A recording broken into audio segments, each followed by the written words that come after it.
Hey kids, we're back with our Little Pilgrims Progress, and today we're going to be reading starting in chapter 43. So, chapter 43, called The Enchanted Ground. Then came a little later in the day to that part of the plain where that was called the Enchanted Ground. It was a very pleasant place, so sheltered by the hills that the air was always soft and warm. The streams flowed gently along, and the breeze scarcely stirred the leaves of the trees, and everything around seemed quite happy. But the meadow on either side of the way of the king were not fenced. In like those beautiful valley of peace, there was not it was not safe for the pilgrim to lie down and rest in them. The servants of the wicked prince were often hiding among the rocks and the bushes, and when travelers were foolish enough to sleep there, they were almost sure to be robbed, if not carried away altogether. "Oh dear," exclaimed Hopeful presently, "I am so sleepy. My eyes keep shutting every minute. Do let us sit up and rest for a while." "Not here," said Christian, and he seized Hopeful's arm and shook it gently. "Hopeful, Hopeful, you are forgetting this is the enchanted ground." "Well," replied Hopeful drowsily, "there is no one to hurt us. I will stay only a few minutes. Christian, don't wait for me." He threw himself down on the grass, but Christian quickly pulled him up again, and this time he shook him violently. "What are you thinking about?" he said. "Don't you remember what the shepherd told us?" And he did not rest until Hopeful was thoroughly awakened. Then the little pilgrim was frightened at the thought of his danger. "What should I have done if I had been alone? I am sure I would have fallen asleep. I would never have felt so tired. I've never felt so tired in all my life." "I was just beginning to feel sleepy too," Christian told Hopeful, but shaking you roused me. We may be very thankful that we are together. Let us talk about something interesting that will keep us awake." "You have never told me how you began to be a pilgrim." "I started before you did," said Hopeful. "I knew Faithful very well, and when Evangelist first talked to me, he used to come to me afterward and tell me what he had heard about the king.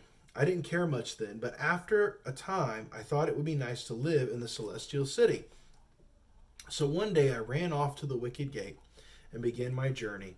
And when I came to Vanity Fair, I stopped to play with the boys in the streets, and at last they persuaded me not to go any further, so I stayed there." "You didn't really like it. You didn't like it really, did you?" "No, at least I liked it sometimes, but I used to often feel frightened and unhappy. When pilgrims passed through the town, I was ashamed and afraid lest they should see me. Then you came with Faithful, and the minute I saw you, I knew who he was." "But you had seen us. Did you see us beaten?" asked Christian. "Yes, I watched you when you were in the cage. Once I crept close to the bars. I think you must have been asleep, but Faithful saw me, and he spoke to me." "What did he say?" "He begged me to leave the city at once, and he said that the king would forgive me for our dear prince's sake. Then I saw all the dreadful sight, and I knew that Faithful was suffering patiently because he loved the king, and I made up my mind that when you were set free, I would ask you to let me go with you." "I'm so glad you did," said Christian. "We have been very happy together. Don't you feel glad too?" "Yes," replied Hopeful. "Indeed I do. I am sure now that the king loves me, and it will not be very long before we are both safe in his beautiful city." Chapter 44. The little pilgrims wait for Ignorance. All this time, Ignorance had been traveling slowly along by himself. The flatterer and unbelief never took notice of him. They knew he had not begun his pilgrimage in the right way, and that when he reached the celestial city, the king's servants would not allow him to enter its gates, but would send him back to his own master, the wicked prince. So Ignorance met with no trouble or difficulty, and did not even feel sleepy when he crossed the enchanted ground. While Hopeful and little Christian were passing over that dangerous plain, they remembered Ignorance and wondered how he was getting on. Presently, Hopeful looked back. "He was only a little way behind us," said he. "Shall we wait for him?" "Perhaps it would be better," replied Christian. "Then, if he feels sleepy, we can keep him awake." The little pilgrims waited, but although Ignorance saw that they were standing still, he did not care about overtaking them. It is a pity for you to stay behind, said Christian, as the lad came slowly toward him. Won't you walk with us? I don't care, replied Ignorance. I would just as soon walk by myself. I always have so much to think about. What is it that you think of? Asked Hopeful. The king and the celestial city. But thinking about them are not enough, said Christian. We ought to be very anxious to see the king and his city. So I am. Then why don't you travel faster? I am traveling quite fast enough. I am sure that I shall reach the city someday. And why should I not take my journey comfortably? But perhaps you are so careless about it you will fall into trouble or danger. Well, if I do, the king will help me. The king will not help you if you do not try to obey him, said Hopeful, who felt such that Ignorance did not really know how much about the king and his laws. I do try to obey him, answered the boy. I have left my home and become a pilgrim. What else can I do? You did not pass by the cross, said Christian, and I am afraid that if you have not a roll in a pilgrim's dress, the king's servants will not let you enter the city. I am sure you are quite wrong in that way, replied Ignorance. I have read that the prince will give a white robe to every pilgrim, and no doubt he will send me mine soon. Why should I travel to the wicket gate and the cross to look for it? It would seem as if I did not believe what the prince had said. Then Christian remembered the paper the evangelist had given him before he had left home. Perhaps Ignorance has one like it. Did the king send you a message, he said. A message? No, of course. He did not. I should never expect the king to send a message to a boy like me. Poor little Christian felt puzzled. I don't know what to say to him, he whispered to Hopeful. I am sure he is wrong, but he will not believe us. But Ignorance was now tired of talking. I really can't keep up with you, he said. You must go on by yourselves. And as the little pilgrim did not know what else they could say to him, they went on and left him to follow as slowly as he wished. Chapter 45, The Land of Delight. The little pilgrims, having passed over the enchanted ground, found themselves in the land of delight. It was the most beautiful country they'd ever seen. Its mountains were covered with trees, and its valleys were green with soft grass and gay with the loveliest flowers. In the distance shone the glorious light that the shepherds had shown them from the delectable mountains. And as the children's eyes grew accustomed to its brightness, they were able to distinguish the walls and gates of the celestial city. The prince and his soldiers never came into the land of delight. The people who lived there were all true servants of the king, and they received Christian and Hopeful very kindly. Your troubles are over now, they said. You have only to stay here and be happy until the king sends for you. Will he send for us soon? Asked Christian.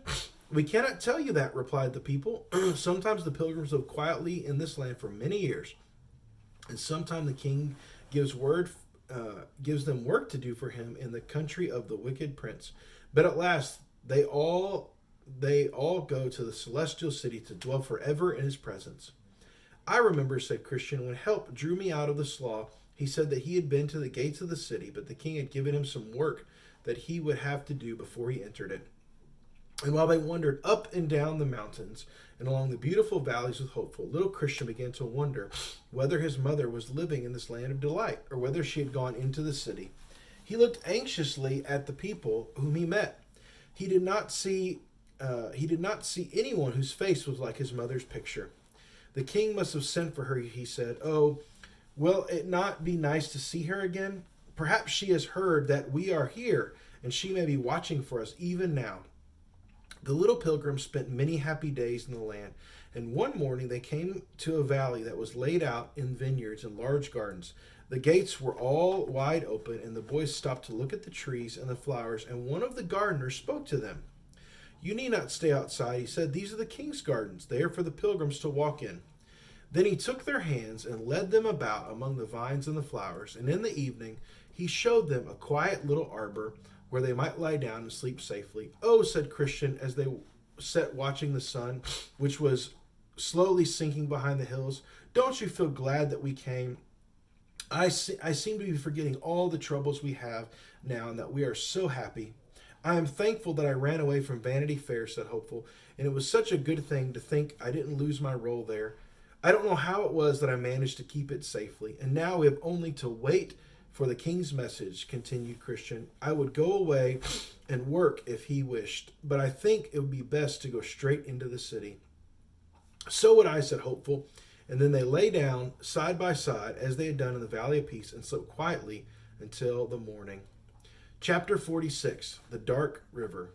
The land of delight was so very close to the celestial city that the Shining Ones often came to visit the people who lived here.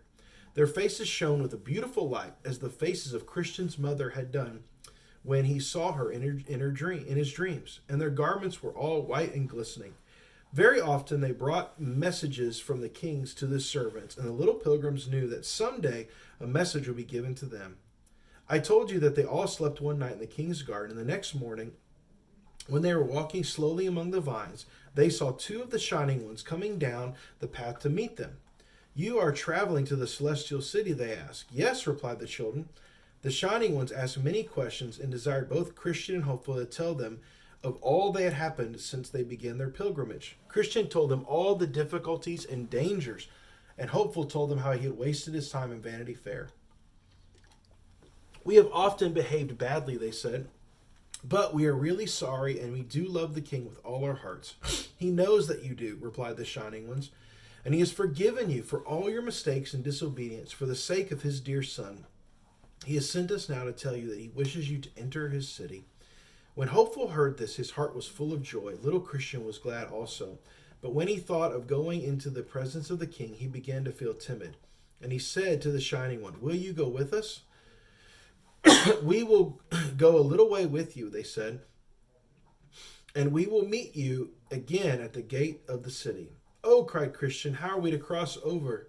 "You will have to walk through the water," replied the Shining Ones, "but you must not be afraid. The city is on the other side, and you will very soon be safe within its gates."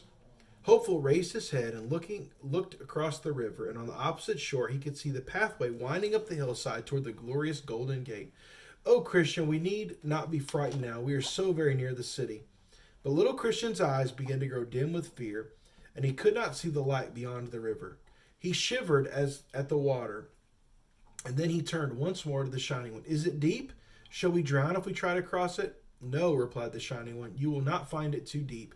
You must not look at the water. You must lift your eyes to the light, and the king will help you." "Will you come with us?" said Christian again, and Hopeful wondered why he was so pale and frightened. "We cannot come with you," replied the Shining Ones, "but we shall meet you on the other side and lead you into the king's presence." "Did my mother cross it safely?" "Yes, and she is waiting for you, longing to see you. Do not be afraid. Trust in the king and remember all that he has done for you." Then the Shining One turned away, and Hopeful put his arm around his little companion's shoulder. "Come, Christian, this is our very last trouble, and it shall soon be over. Let us go together, and I am sure the king will take care of us." So the little pilgrims went slowly down the bank and stepped into the water. Well, we just have a couple chapters left. I think we'll have one more video after this one. I hope you've enjoyed it. We see that Christian and Hopeful are really encouraging to one another, and that's what we should be. We should be encouraging to our Christian friends. There will be times that we're afraid. There will be times that we get off track, and we need those Christian brothers and sisters to help us to be committed to our faith. So look for friends that will encourage you in your walk with Jesus. If there are those that do not encourage you, still you can hang with them and share Jesus with them and invite them to church, but maybe don't make them your closest best friends, because they're just going to discourage you and keep you from walking with Jesus. So I hope that's encouraging to you. I know it is to me, and you have a great day, and I'll see you next time.